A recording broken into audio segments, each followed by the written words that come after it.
vous pensez que la cherté de la vie aujourd'hui est comparable aux ponts et aux routes qui sont faites? Non. Non. On aspire à gouverner pour rechercher le bien-être des citoyens. Or aujourd'hui, que vous prenez l'école, c'est le désastre. Donc, la formation des enfants n'est pas du goût des Ivoiriens, à tel point que les quelques écoles confessionnelles qui dispensent des meilleurs cours, en Côte d'Ivoire, les parents optent pour ces écoles confessionnelles-là, écoles privées. Ils payent cher, mais ils préfèrent.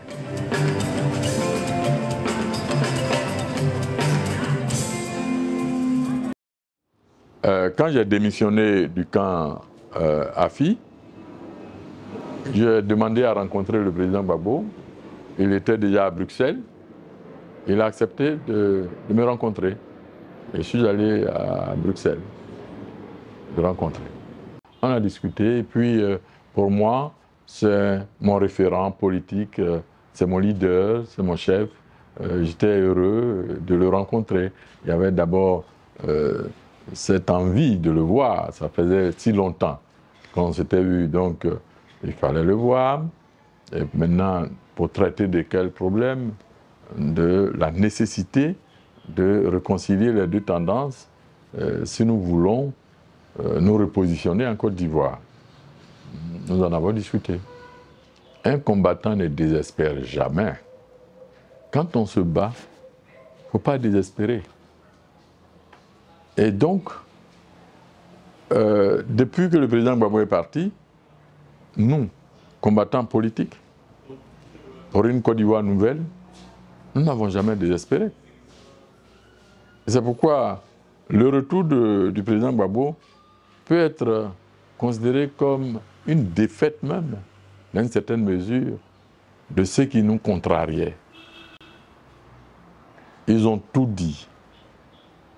Et cela s'est avéré faux. C'est une victoire. Nous l'avons savouré.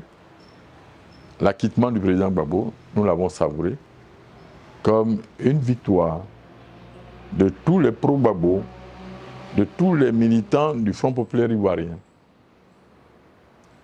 De quelque bord qu'on soit, dans l'ensemble Front populaire ivoirien à l'époque, nous avons apprécié cette libération.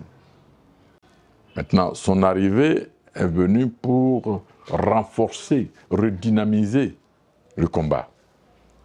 Et nous y sommes depuis. Et comme vous le voyez, ça va crescendo. Vous voyez que le président, un grand stratège, est venu. Est-ce qu'il fallait se prêter au jeu des impérialistes et perdre le temps dans des réconciliations à n'en point fini? Il a coupé court, il a créé un parti, et avec ce parti, nous avançons. Je vous ai dit tantôt que j'étais médiateur pour tenter de réconcilier.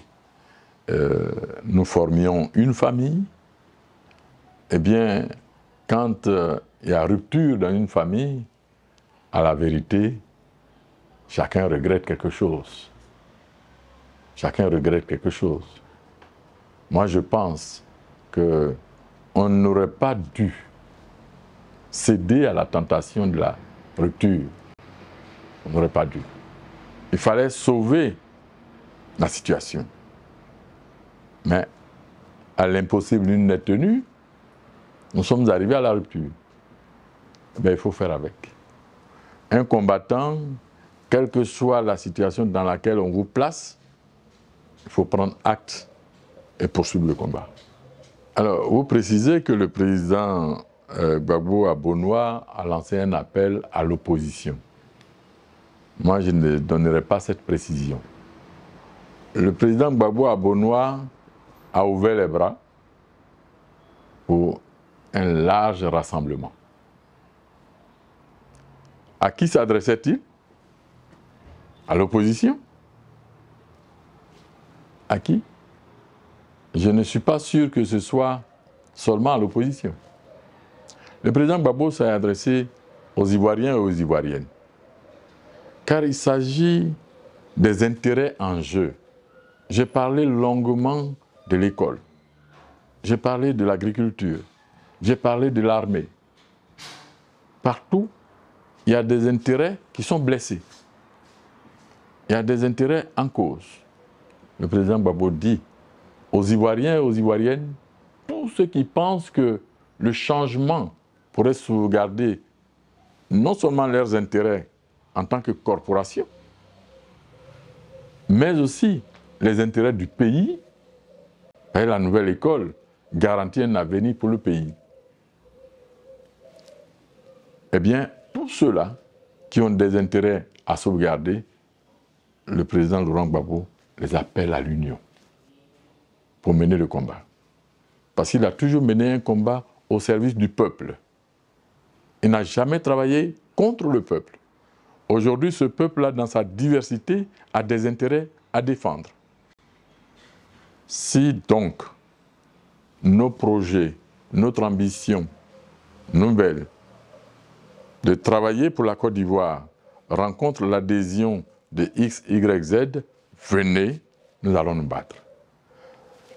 Il y a à l'intérieur les partis politiques, parce que c'est aussi des Ivoiriens et des Ivoiriens, mais pas spécifiquement les partis politiques. Le président Gbagbo, à la société civile, aux syndicats, à tous ceux qui ont des intérêts à défendre dans ce pays, qui se reconnaissent dans la vision du président Gbagbo, le président Gbagbo leur tend la main. Qu'ils viennent pour qu'on crée un grand rassemblement pour renverser la situation. Voilà, de façon très claire. Maintenant, il y a des partis politiques qui ont d'autres intérêts que celles défendus par M. Gbagbo et peuvent ne pas se reconnaître dans cet appel. Et des citoyens qui ont d'autres préoccupations, qui ont d'autres intérêts que ceux défendus par le président Gbagbo, ils peuvent ne pas se sentir concernés par cet appel. Donc, nous restons avec le président Gbagbo ouverts à tout venant, mais qui épouse, et le président Gbagbo l'a dit d'ailleurs, qui épouse la vision défendue par le président Gbagbo et son parti, le PPACI. Vous savez, si on dit qu'on se bat, si on dit qu'on engage un combat, c'est parce qu'il y a des épreuves à surmonter. C'est ça qui justifie le combat. S'il n'y a pas de preuves, il n'y a pas de combat. Souvenez-vous, dans ce pays, on était dans le parti unique en Côte d'Ivoire. Le président Gbagbo s'est levé et il a réussi à instaurer la démocratie. Il a obtenu d'abord le pluralisme politique. Et nous sommes en marche pour renforcer la démocratie en Côte d'Ivoire. Quand le président Gbagbo avait dit que ce pays, un jour, on obtiendrait le multipartisme, personne n'y croyait. Mais tout est combat. Tout est dans le combat. Et le combat a été mené, le multipartisme est arrivé dans ce pays.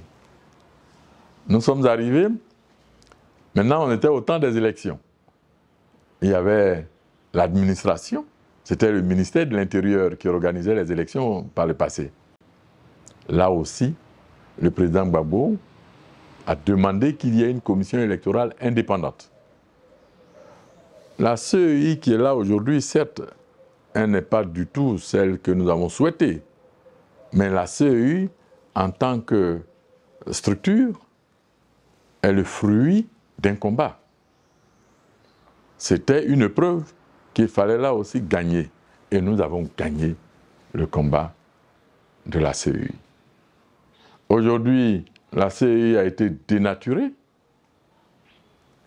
Il y a plusieurs défis à relever, y compris la volonté des impérialistes de ne pas voir un nationaliste candidat en Côte d'Ivoire.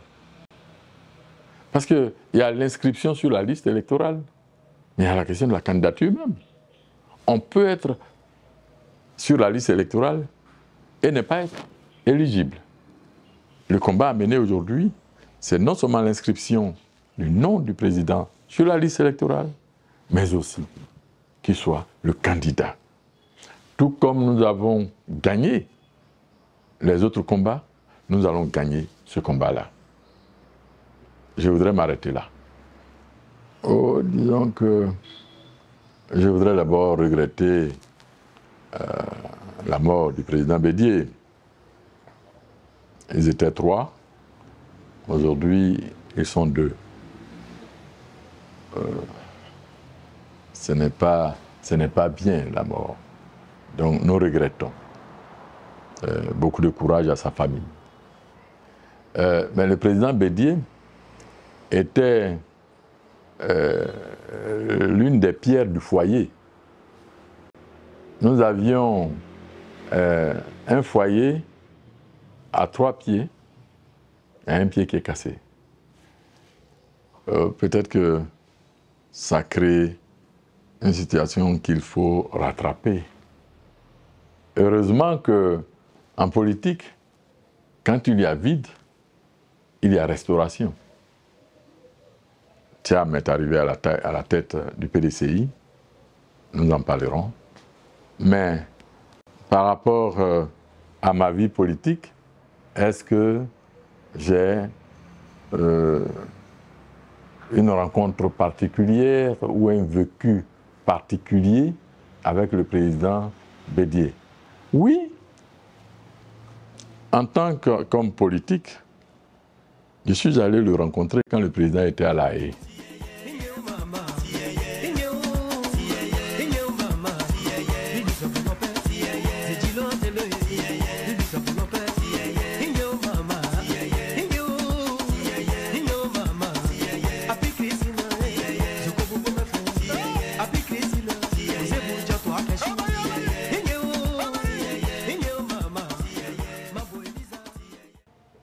Je suis allé rencontrer le président Bédié pour le solliciter pour qu'il intervienne, puisqu'il était avec le président Ouattara dès le départ.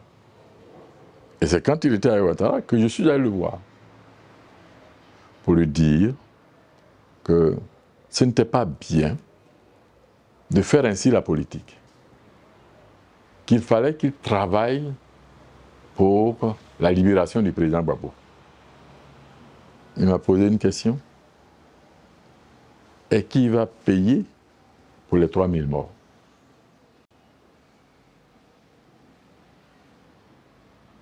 Bon. Alors, je me dis, mais il y avait un rapport d'une enquête qui était déjà sorti. Et le rapport disait que chaque camp a eu ses morts. Donc, si le camp Gbagbo, parce que Gbagbo est le président, donc certains disent en droit, il y a une question de responsabilité. Mais de l'autre côté aussi, il est avéré qu'ils ont fait plusieurs morts. Donc là aussi, il y a la question de responsabilité qui voudrait que Ouattara aussi soit à La Haye. Mais je pense que le président Bédié, qui n'est pas très bavard, quand il a commencé à insister, il s'est tu et nous nous sommes quittés.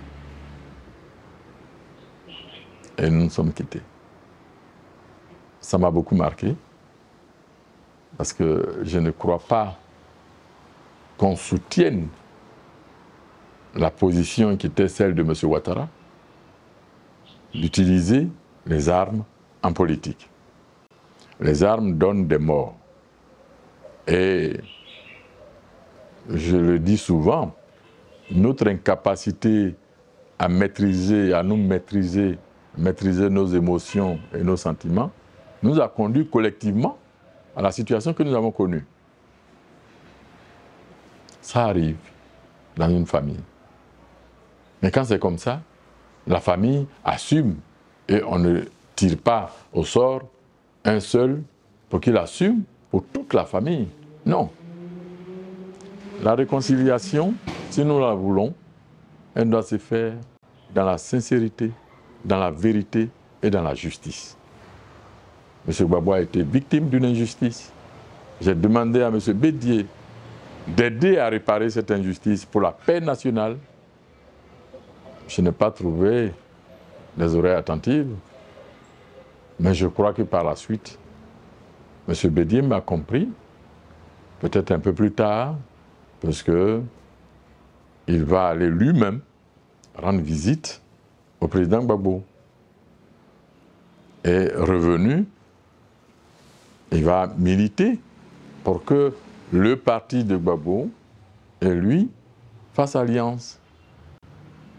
Et ils se sont rencontrés plusieurs fois. Je crois que par rapport à la situation politique nationale, ce que M. Bédié et M. Gbagbo étaient en train de faire était une bonne chose pour la Côte d'Ivoire. Nous étions présents aux obsèques du président Bédié. Le seul souhait que nous émettons, c'est que les successeurs de M. Bédié à la tête du PDCI respectent la mémoire du président Bédié. C'est le moins que je puis dire. La fête de l'indépendance, c'est la fête qui commémore la proclamation de l'indépendance de la Côte d'Ivoire. Maintenant, de la proclamation de l'indépendance le 7 août 1960 à la réalité que nous vivons jusqu'à aujourd'hui, on peut se poser la question de savoir si nous sommes indépendants.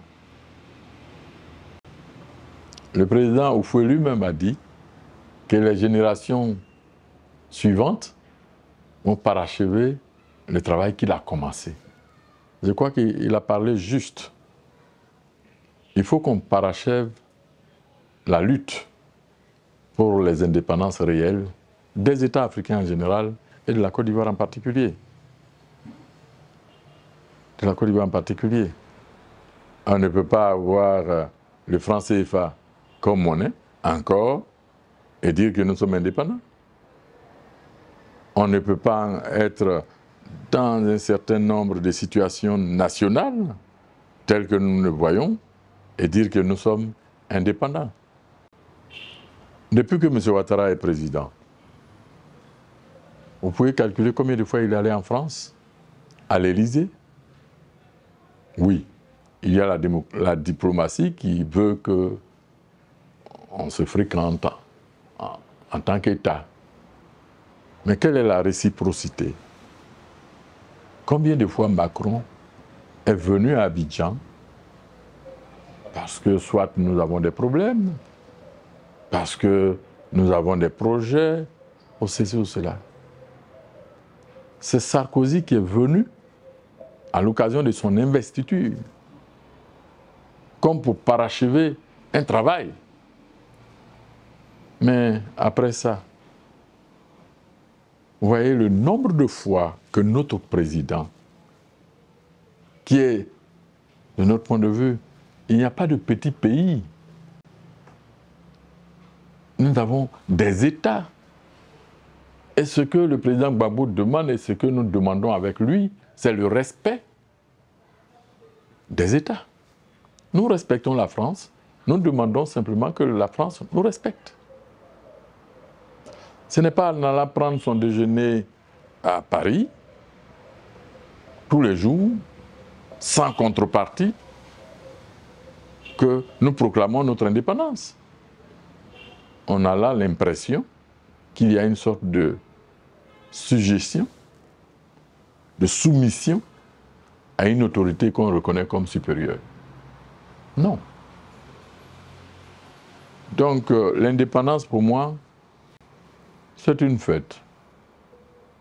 Dans la vie des nations, les faits marquant notre histoire collective et individuelle doivent être fêtés. On ne peut pas dire que ce qui se passait pendant la période coloniale, c'est exactement ce que nous vivons aujourd'hui, même si c'est cela sous d'autres formes. Mais il y a eu quand même un progrès. Le président de la République de Côte d'Ivoire est un Ivoirien. Ça, au moins, c'est une évolution. On a un gouvernement ivoirien. C'est une évolution. Oh, avant, c'était des gouverneurs, c'était des Blancs qui étaient là. Nous avons progressé. Maintenant, qu'est-ce que nous avons fait de nos indépendances? Ça, c'est une autre question. Nous avons sous-loué nos indépendances à nos anciens colonisateurs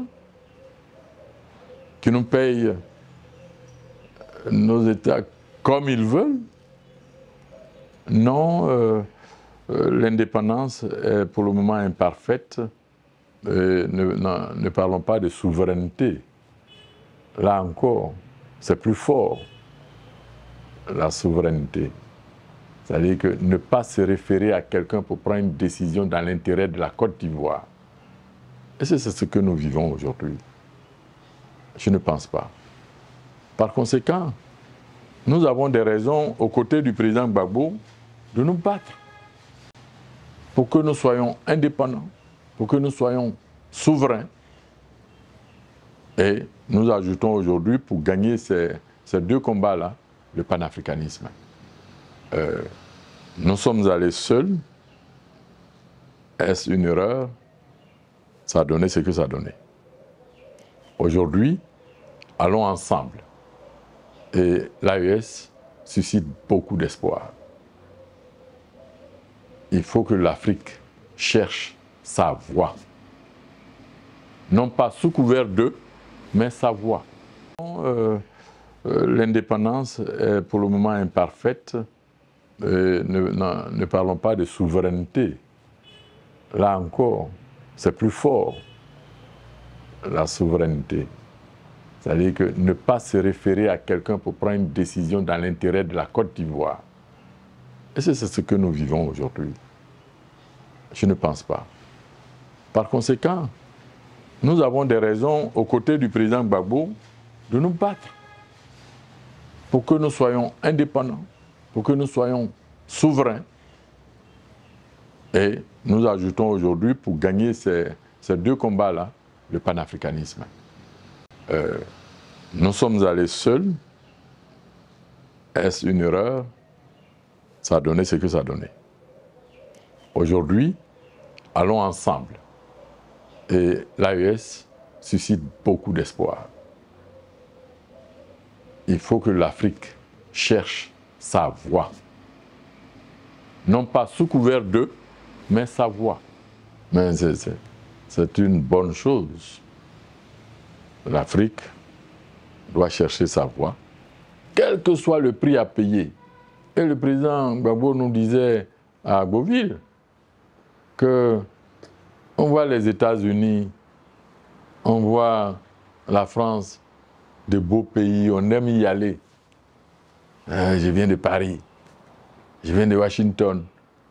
Mais ce que leurs États sont là, c'est le fruit du combat des pères, des arrière-pères, etc. Alors, nous voulons le bien-être sans combat. C'est ridicule. Eh bien, l'AES est en train de traduire ce message-là en actes. Oui, la recherche de l'indépendance vraie, de la souveraineté des États, passera par la souffrance, non seulement de nos États, mais des responsables. Parce qu'on va assister à des situations difficiles à gérer, certes, mais les autres sont passés par là, par la difficulté. Pourquoi nous allons échapper? Ecclésiaste, dans la Bible, dit « Il n'y a rien de nouveau sous le soleil. Il n'y a rien de nouveau. » Ce que les autres ont fait pour être bien là, c'est ce que nous allons faire. Et c'est ce que nous devons faire. Nous battre, souffrir. Eh bien, nous avons décidé d'admirer l'AES. Et nous soutenons l'AES.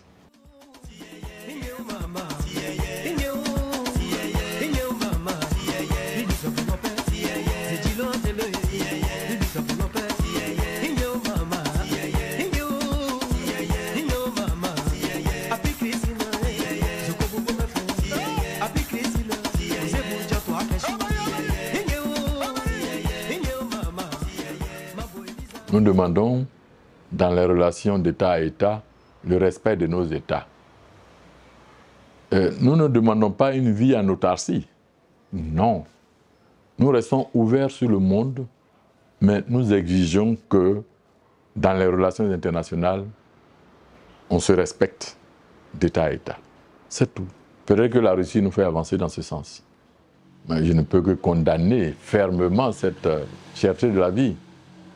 Quand on aspire à gouverner un pays ou à gouverner un peuple, c'est pour le bonheur de ce peuple. On ne peut pas gouverner et voir le peuple dans un état aussi misérable. Toutes les décisions qui sont prises contre le peuple. On ne peut pas accepter ça. En échange de quelques ponts, de quelques goudrons, vous pensez que la cherté de la vie aujourd'hui est comparable aux ponts et aux routes qui sont faites? Non. Non. On aspire à gouverner pour rechercher le bien-être des citoyens. Or aujourd'hui, que vous prenez l'école, c'est le désastre. Donc, la formation des enfants n'est pas du goût des Ivoiriens, à tel point que les quelques écoles confessionnelles qui dispensent des meilleurs cours, en Côte d'Ivoire, les parents optent pour ces écoles confessionnelles-là, écoles privées. Ils payent cher, mais ils préfèrent. L'école publique, on s'en méfie. Et il y en a même ceux qui ont les moyens qui choisissent carrément d'envoyer leurs enfants à l'étranger. Mais pourquoi diantre avons-nous un pays qui dit nous servir une école que nous sommes en train tous de détester sans le dire? C'est parce que ça ne garantit pas l'avenir des enfants. Il y a ça. Il y a ensuite l'armée que nous voulons républicaine. Au temps d'Houphouët, on avait parlé d'une certaine parité au niveau de la représentation des soldats dans l'armée, soit 20% ethnique. Mais aujourd'hui, prenez l'armée ivoirienne. Dans la chaîne de commandement, vous verrez si l'aspect républicain de l'armée est respecté. Non. Il y a quelque chose à faire de ce côté-là. À tel point que notre propre armée, il y a des citoyens qui en ont peur, qui redoutent cette armée-là, qui redoutent cette police-là, qui redoutent cette gendarmerie-là. L'armée est-elle au service d'un individu ou au service de la nation? On peut se poser la question. Donc, il y a donc plusieurs situations qui font que la vie est chère. La vie est chère. Ce n'est pas fait pour arranger les citoyens ivoiriens. La nourriture, pour plusieurs d'entre nous, ça se prend une fois par jour. Les gens appellent ça la mort subite, n'est-ce pas? Ils attendent vers 15h, 16h, ils mangent une fois par jour. C'est pour ça que nos gouvernants sont là? Non. Je pense qu'il faut améliorer la situation. Mais souvent, les analyses sont fausses. On pense que sans lien avec le colonisateur, sans lien avec les Occidentaux, nous sommes perdus. Ça, c'est ce que l'école actuelle produit comme intellectuel. Ceux qui réfléchissent ainsi. Mais nous pouvons avoir véritablement notre indépendance. Nous pouvons être souverains et être heureux. Parce que toutes les ressources seront gérées dans l'intérêt de notre État. Or, aujourd'hui, les ressources sont gérées dans l'intérêt des anciens maîtres. Et c'est seulement une petite partie qui nous revient. Non, il faut changer d'état. Je dirais, il faut changer même d'état. Je disais tout à l'heure qu'il faut changer et reformuler l'école, mais il faut reformuler d'état en agissant sur les rapports entre États sur le plan international. C'est cela. Donc, en attendant ces jours heureux, où nous allons changer les rapports, les réajuster, une véritable coopération, hein, où tous les États gagnent. Il n'y a pas de perdants. En attendant l'avènement de ces jours heureux, pour que nous puissions exploiter notre pays dans l'intérêt des Ivoiriens, eh bien, je ne peux que souhaiter que la lutte que nous avons engagée triomphe. Que la lutte triomphe pour le bonheur des Ivoiriens et des Ivoiriennes. Sinon, ce n'est pas bon ce qui est devant nous. Vous savez, les Occidentaux, les impérialistes ont tellement investi dans un certain nombre d'intellectuels africains qui garantissent les intérêts occidentaux en Afrique. De ce point de vue, je ne serais pas surpris puisque l'impérialisme ne me surprend pas dans ses méthodes. Les réajustements coloniaux qui ont commencé depuis l'ère de Gaulle, les réajustements continuent. Donc, aujourd'hui, qu'on nous fabrique des maîtres à la maison, ça ne me surprend pas.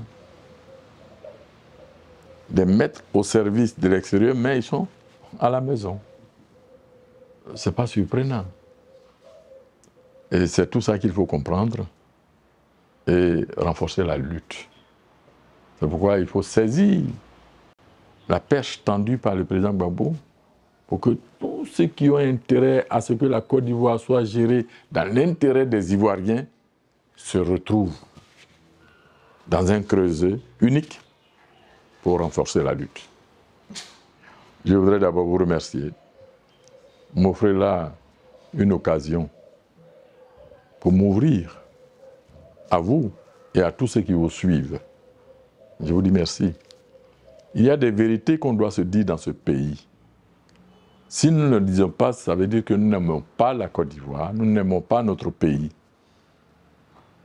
Dire la vérité, quel que soit ce qui peut nous coûter, c'est aimer son pays et Dieu, qui est notre témoin, nous jugera.